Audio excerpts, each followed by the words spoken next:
Olá pessoal, sejam bem-vindos às notícias da semana. Vamos falar, por óbvio, do caso Mariana Ferrer, porque a mídia vem bombando e dizendo o seguinte: não existe estupro culposo. Parte daquela audiência vazou. E não fosse suficiente, a sentença inteira está na mídia. Vamos lá? Vamos trabalhar com isso? Bom, crime culposo no Código Penal. Para que exista, tem que estar expressamente descrito no artigo a figura culposa. Equivale a dizer, você teria que abrir o artigo 213 e no artigo 213 encontrar lá a menção de estupro culposo. Não há. Abrir o 217A e encontrar estupro de vulnerável culposo. Não há. Porque a culpa ela tem previsão lá atrás, no artigo 18, inciso 2, quando se fala que existe um crime por quebra de um dever objetivo de cuidado, por imprudência, negligência e imperícia. Ausência de perícia. Você se formou no curso de Direito, mas não prestou a OAB, então você é imperito.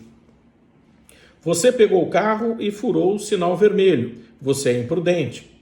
Você simplesmente pegou e saiu para viajar no final de semana e esqueceu de revisar o veículo. Ele estava sem freio e você atropelou alguém. Você é negligente.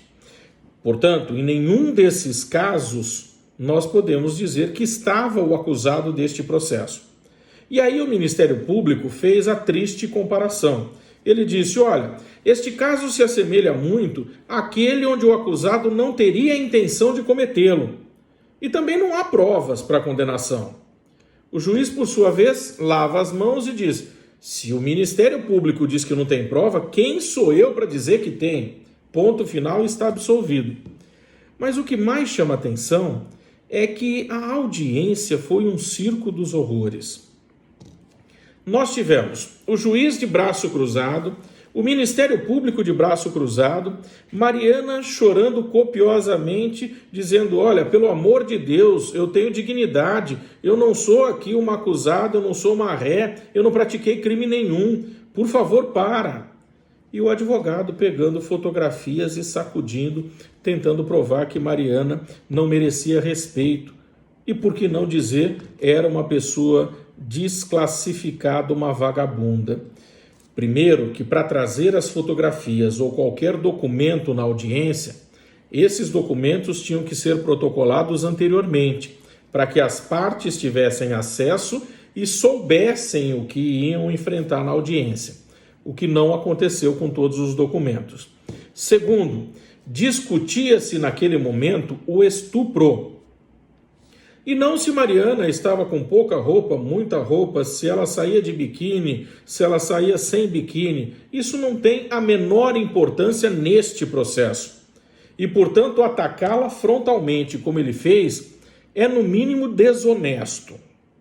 No mínimo. E aí muita gente começou também a perguntar, mas olha, caberia algum tipo de crime em relação ao advogado por conta disso? Porque nós sabemos que o Estatuto da OAB prevê punição disciplinar. Artigo 142 do Código Penal. Não constitui injúria ou difamação punível a ofensa irrogada em juízo na discussão da causa pela parte ou por seu procurador. O advogado não discutia o crime.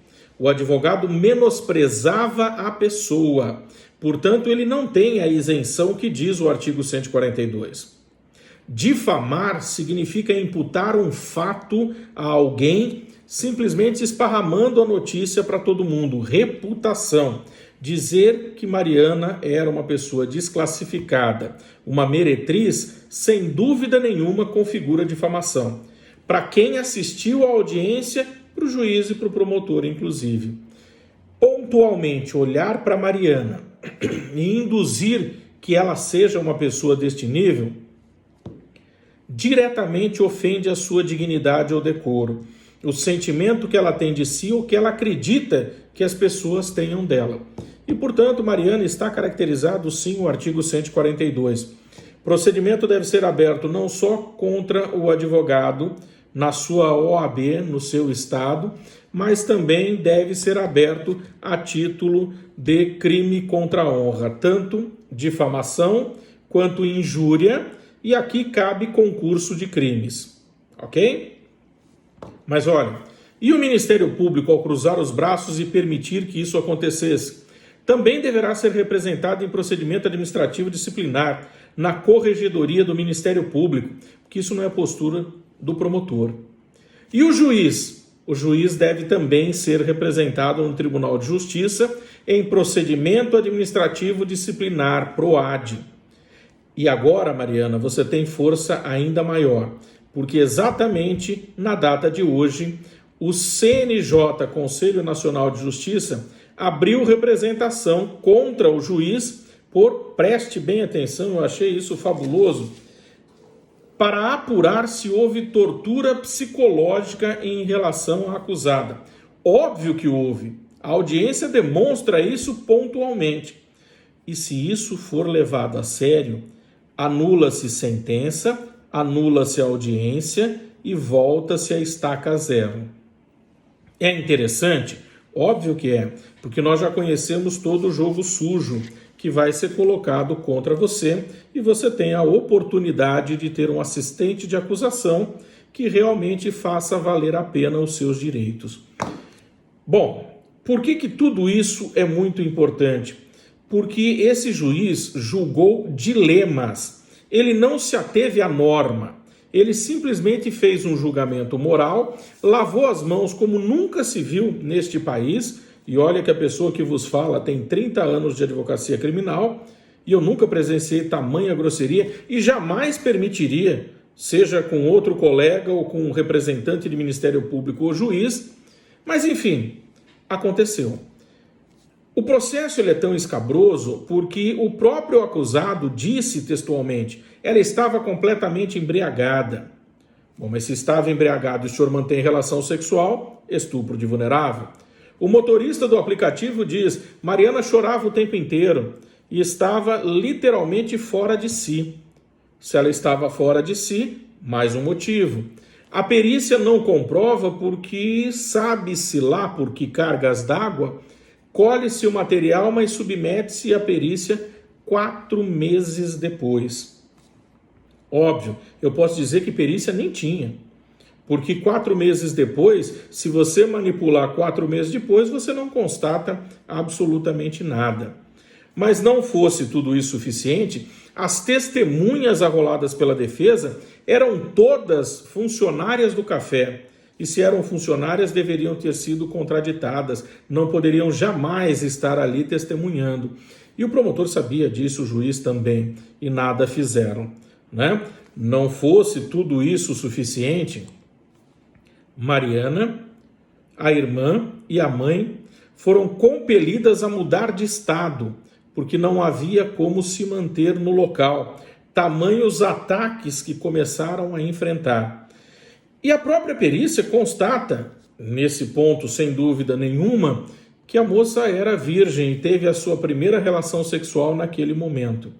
Não fosse tudo isso suficiente, o juiz, às folhas 36 e 49, declara que da análise da imagem é possível perceber que a ofendida mantém uma postura firme quando simplesmente se dirige ao motorista de aplicativo.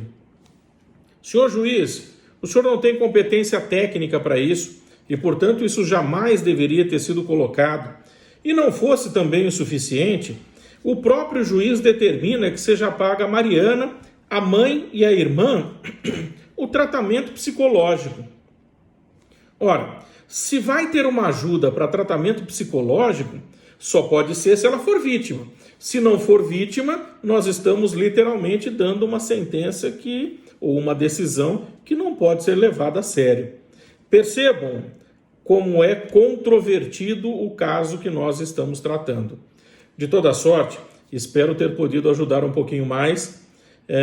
Espero vocês também no nosso próximo caso das notícias da semana. Fiquem todos com o meu mais forte abraço, sigam nossas redes e vamos divulgar um pouquinho de cultura jurídica àqueles que ainda não têm, para ver se a gente consegue sair um pouquinho desses dilemas e dessa falta de respeito absurdo. Grande abraço.